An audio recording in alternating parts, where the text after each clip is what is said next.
All right, Travis Brown, Horror Movies Uncut, Submissions and Slashers. I am here with a lovely cast and crew for a film that everyone's going to be able to get a chance to see this evening if they're here at Panic Fest. And that's this awesome, very genre twisting, blending film called Marshmallow. And first and foremost, I'm speaking with Daniel, the director of the film, creator of the film. I love the title, Marshmallow, but I'm curious, was there any other like working titles or anything that you guys might have come up with? Because I feel like maybe there might have been a list.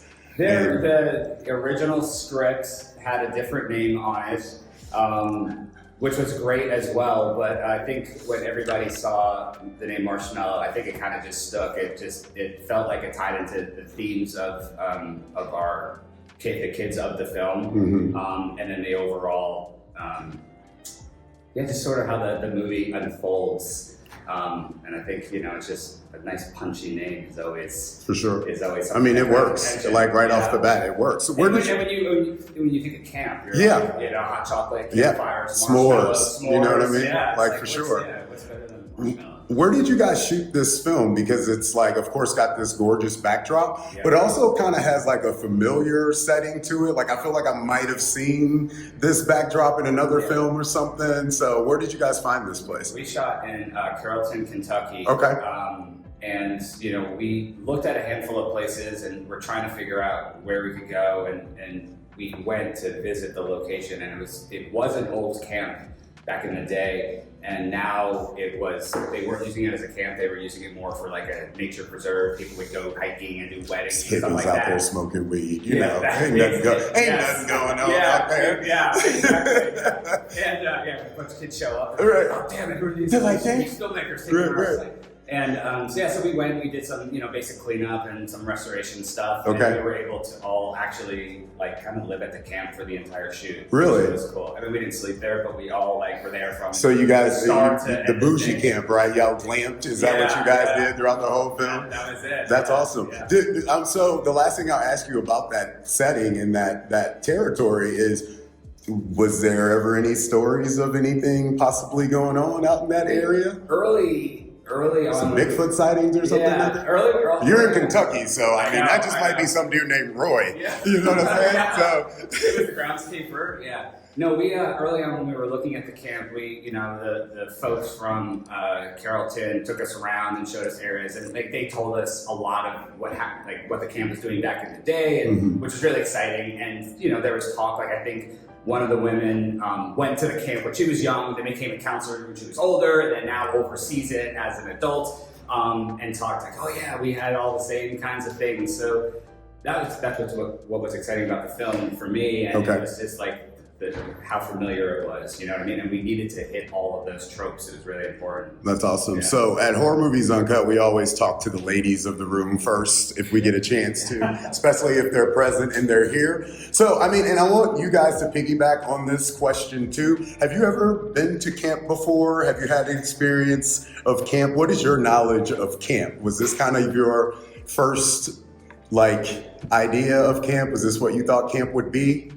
It was. I have never been to camp. I wouldn't assume you would have been to camp before. But it was really fun from what we got to do. I mean, it feels like what camp might actually be like to everyone. So, Except for some mysterious thing like walking around with a light. You know what I mean? Like, what's going on here? But when we weren't filming, we were all just having a lot of fun. Yeah. Q, you can talk about that too. It looks like you guys were having a lot of fun when the film was being made. What have you camped before? You look like you might have been in a couple camps before. Have you been in a camp before? Yeah, I've been to the same church camp, but it was a winter camp twice. Okay. And then I went to... And big shout out to the hoodie, man. I love that you guys got hoodies for the camp. I'm gonna have to cop one of those. Yeah. That's great. And then I went to Astro Camp. That was after it. So is that like space camp? Yeah. Okay. It's just like stepping stars. Yeah, man. I don't know nothing about that. Rich white kids went to stuff like that, dude. My camp was like me and my homies outside in the backyard jumping on mattresses. You know what I'm saying? Like that was like half my summer. You know what I mean? Like we figured it out though. So, but did you ever do any like s'mores or use any marshmallows or anything like that? No, because they were just winter camp, and it's up in the mountains. Yeah. It's just freezing. Yeah.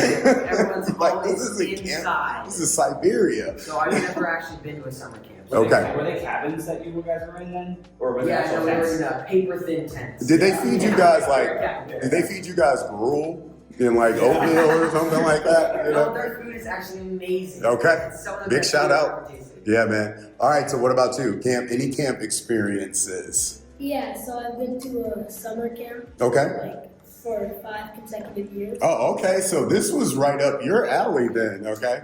So it's a lot like Marshmallow, just Mhm. like the feel and everything, except Marshmallow is just a little more twisted. It's, I would say a little more might be an understatement. And that's what we can't wait for people to see with the film. So I have to ask you, bow and arrow, swimming, like what's your go-to when you get to the summer camp? The swimming is very, very impactful in this movie too. So Yeah, it's really hot over there, so the pool's very nice, so swimming is fun, except the tests. yeah.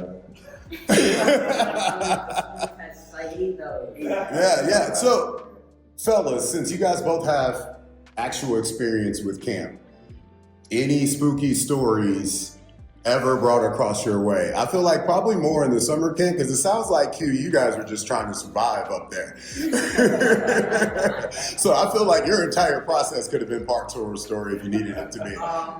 I mean, my sister, she's been to that same camp. She goes to the summer camp version. Okay. I just don't know if I could do like 5 days away. Yeah. It's not me personally, Yeah. but that's a separate point. I think she has a couple of stories from that, but none are really told up at the camp because it's sledding, hurling snowballs at each other, and eating. Okay. That's all I can do. Which are not bad things to do. Yeah, sounds That's not great. bad things. I feel like most of us, that's what we kind of do with our vacations now, right? Doesn't end. What about you? Did you ever have any stories? Did you have any stories come your way? Yeah, so like the first night everyone got to camp. Okay. We all have a campfire. Okay. There's a story, like I don't remember it exactly, but it was about like this cowboy with no head. Oh, Like, okay. he would like go around like the whole camp at night, like knocking on people's cabins. Okay, so are you actually the writer behind this film? Yeah. Okay. But like one night there was a knock on my door and everybody was up playing cards, so like everyone screamed and like it was just a crazy night. That's crazy. Did that answer the door or what? No, we all like got under our beds. Yeah, because that was not Domino's that was showing up. Our right counselor there. was at like a meeting, so So Daniel, but I'm curious, like, where did this story really come from? Like, what were some of the things that you wanted to put across? Not, even before you got into the casting, like, what were some of the things? Because I know some of this is you.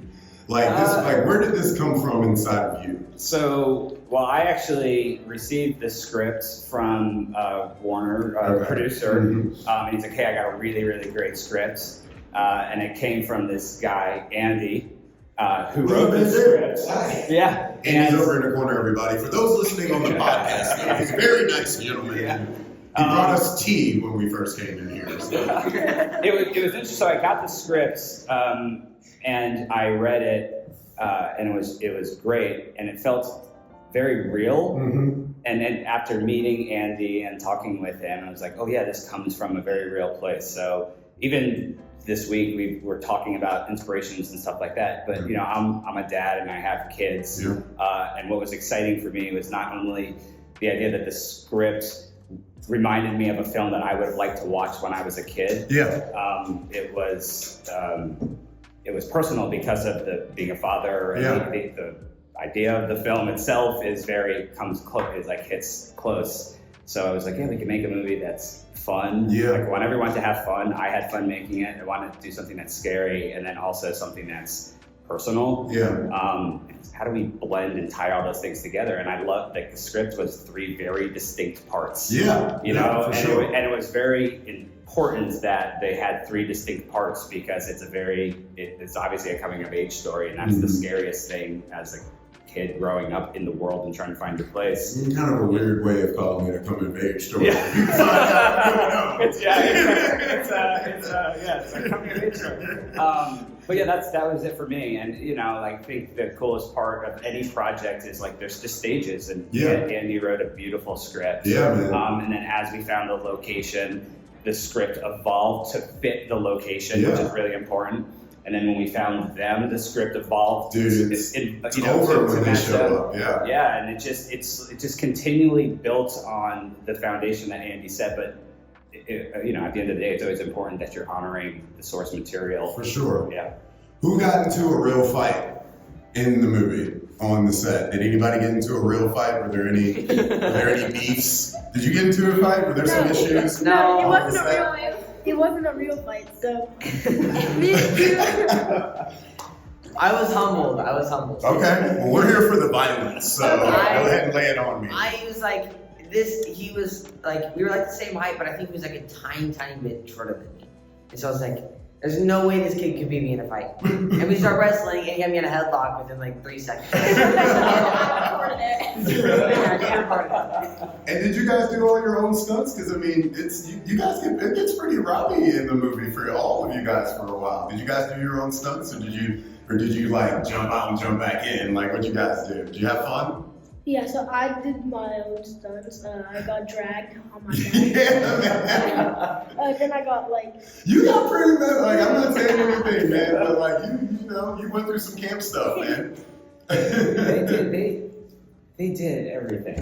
They were in it, and poor Q, I'm like, that was fantastic. One more take, keep screaming. Yeah. And he's like, I think I screamed for like 3 days straight. I know, Yeah. my voice is just like, oh They were all in it for sure. Yeah, I mean, I can't talk about that because it's a spoiler. Right, yeah, no spoilers. Yeah. Our first day, we had, came out of the gate. I'm like, hey, this is what we have to do. You cool? She's like, yeah, let's do it. Yeah. Like, yes. Yeah. It was fun. So Yeah. That's awesome. So the last question I have for you, Daniel, is pretty much like, what is it about films like these? Because I feel like you and I grew up around the same time period where we got to see kind of that initial purge of the genre twisting, blending films where it's not just a camp slasher film and it's not just a sci-fi film. You have the room to be able to do so much more. Like, why is it important that their generation continues to see that these films are being created and made? Yeah, I think it's a very other than just to give them jobs, which they need jobs. Like they definitely, especially coming up, they need a lot of jobs. We all do. We all need jobs.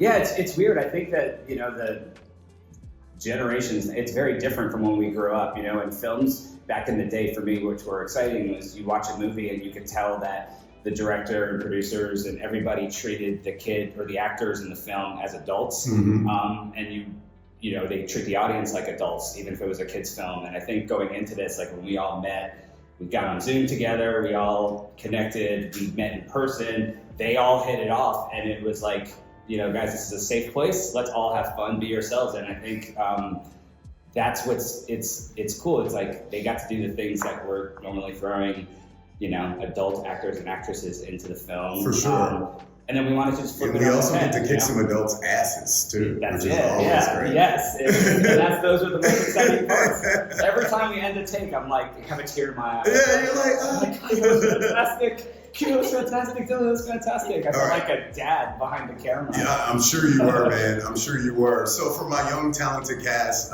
each and every one of you, what's one thing you hope people take away after seeing the film? Ladies first.